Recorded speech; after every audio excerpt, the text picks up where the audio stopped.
Nous avons été sollicités par la Fédération française de cyclisme qui en fait mettait en place la mobilité autour du cyclisme pour les EHPAD. Nous avons décidé d'investir sur l'achat de 5 vélos, dont un adapté pour des personnes handicapées. Lorsqu'on a commencé les ateliers vélo, on s'est très vite rendu compte des bénéfices chez les résidents avec une prise de confiance en leur capacité physique, un renforcement musculaire qui permettait de favoriser les déplacements des résidents au quotidien, mais aussi des bénéfices psychiques avec une amélioration de l'estime de soi et aussi ça a ravivé certains souvenirs d'enfance chez les résidents et donc ça favorisait aussi une meilleure communication. On touche aussi des résidents qui ne marchent plus, qui sont en fauteuil, mais qui sont encore en capacité de faire du vélo. On privilégie une salle qui est adaptée avec la projection d'un film, où en fait on voit un paysage qui défile avec de la musique qui les stimule encore plus. Les résidents attendent à chaque fois avec impatience les séances de vélo. Ils aiment aussi comparer la distance parcourue entre eux. C'est vraiment une activité fédératrice qui favorise les liens sociaux entre eux. On a aussi aménagé une salle de motricité et commencé la pratique de sports adaptés, volley, football.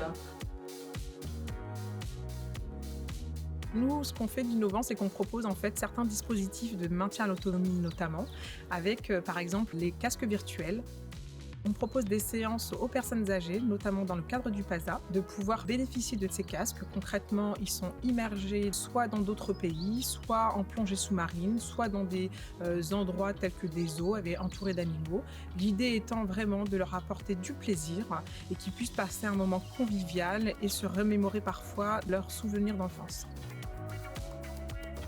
Toute manifestation de plaisir apporte un bienfait, une ouverture de l'esprit, une envie de convivialité, une envie d'échange, une envie de remémoration, que ce soit pratiquement sur les images que l'on voit et dont on parle, comme sur les sentiments qu'elles procurent. Parce que les sentiments, les sensations, elles sont très présentes dans nos mémoires, même lorsque nos mémoires sont défaillantes.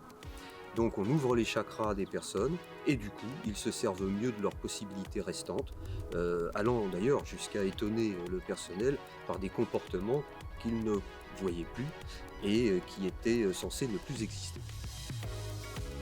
Je suis engagé dans le cadre d'une mission qui vise à faire la promotion des mobilités actives dans la lutte contre la perte d'autonomie.